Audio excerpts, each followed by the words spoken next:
Hello guys, good afternoon. Long time no vlog. Ayun na naman yung signature na tawa natin sa tuwing sa tuwing after nating bumate, no.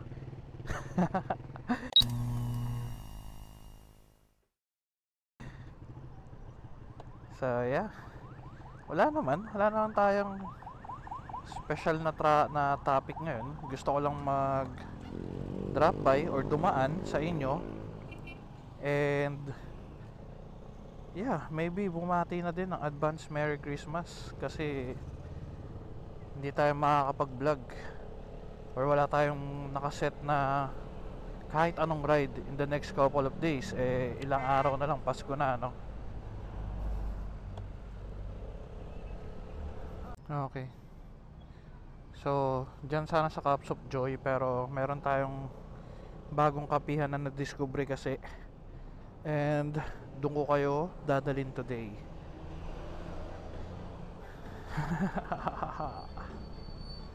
So yeah, kumusta naman ang mga tropa natin dyan? How are you guys doing?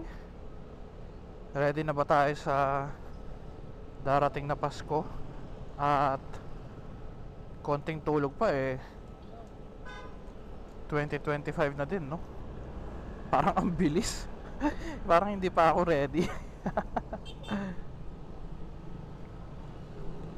Galing din tayo dyan sa Yamaha kanina, no? At tumingin tayo ng mga motor, at dahil itong si Utol bibilan daw ng motor.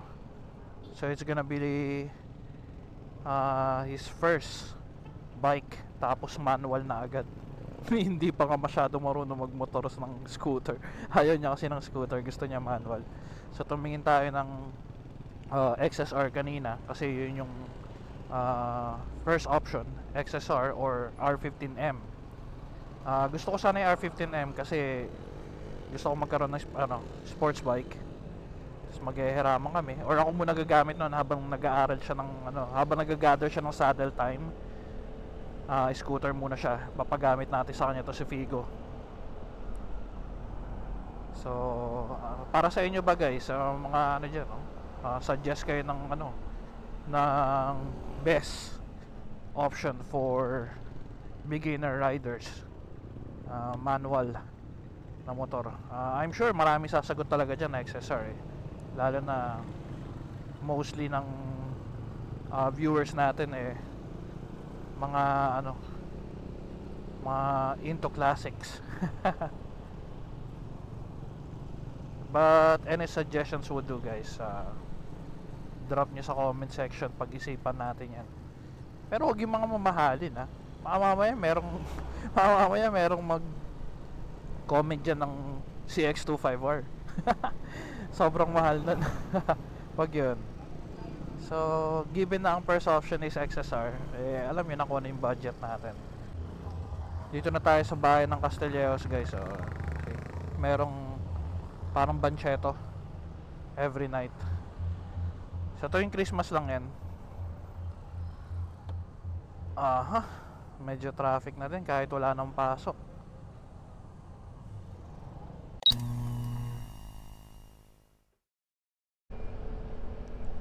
So the reason why we went out kasi nawalan tayo ng internet sa bahay. Naglolo ko yung Converge namin, and since work from home nga tayo, ang kagandahan yan, pwede tayong umalis at dalhin yung trabaho natin somewhere. So right now I've decided na punta kami sa bagong tuklas ko na kapihan nga dito sa area. Hindi siya malayo actually, tamang-tama lang. Sa kabilang bayan siya, pero hindi ko mako-consider na malayo. Nadaanan ko nga tong cafe na to habang pauwi ng bahay.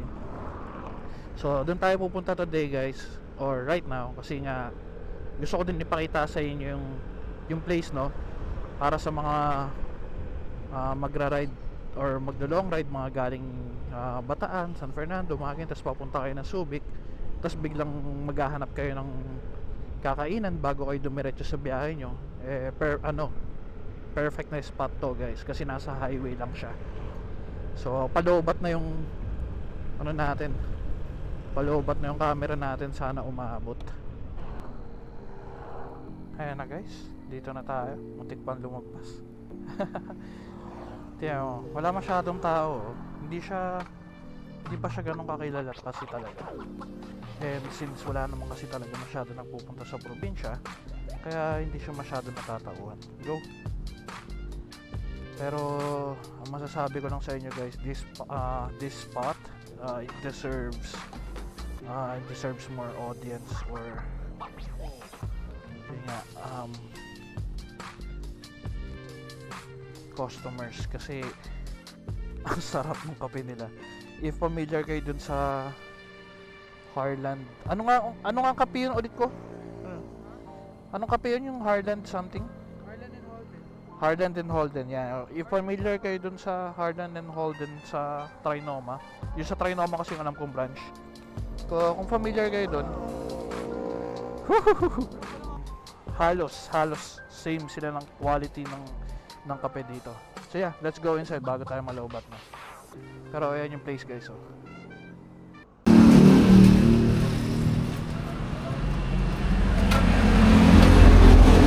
Solid. Sausaw po. Ito lang tayo sa bar.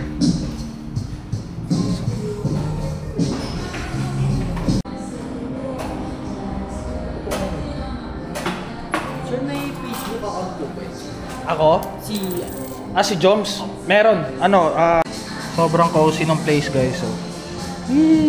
Saka sarap ng kape. Sarap na. So yan, work tayo maya. Wait lang natin yung kape natin. Maganda rito, kitang-kita mo yung parking mo. Hindi ka matatakot na iwan-iwan yung motor mo kasi nakikita mo siya. Ay, Figo. Coffee lang. Ayan yung Spanish latte natin guys. The other day, ang in-order ko dito is caramel macchiato. Solid. Man, gumagawa tayo ng mga orders na loot boxes or mga treats for Christmas. Sinesend ko siya sa mga katrabaho natin na nasa Pilipinas. So, pero syempre hindi ako bumili niyan. Yung mga boss nagpadala ng pera, pambili niyan. Ano yan? Si Migs. Husbar na yan eh. Sabi kasi bilhin na natin yung husbar na sa Palawig eh. Yung tiga 110k ara.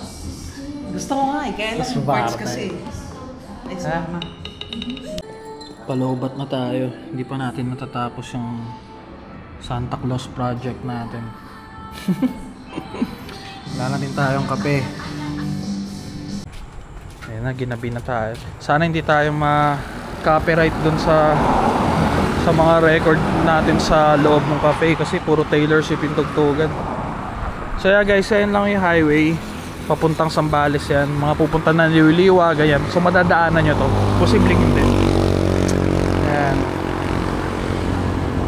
Solid kape dito. Tsaka yung tawag dito, yung mga pagkain. Kasi yung last time na kinain ko dito, Clubhouse sandwich, tas may yung sa plate may kasama na siyang may kasama ng potato salad and then Caesar salad. Pero syempre hindi na full, parang sides na lang. Pero still marami pa rin kahit paano. Ano 'yan? Ganito sa kato. Okay, so bagong malobat yung camera natin guys, end na natin yung video rito. Papaalam na ako sa inyo. Salamat sa mga nanood at manonood ng short vlog natin na to. Ride safe and stay safe guys. Merry Christmas and see you on my next vlog. Bye!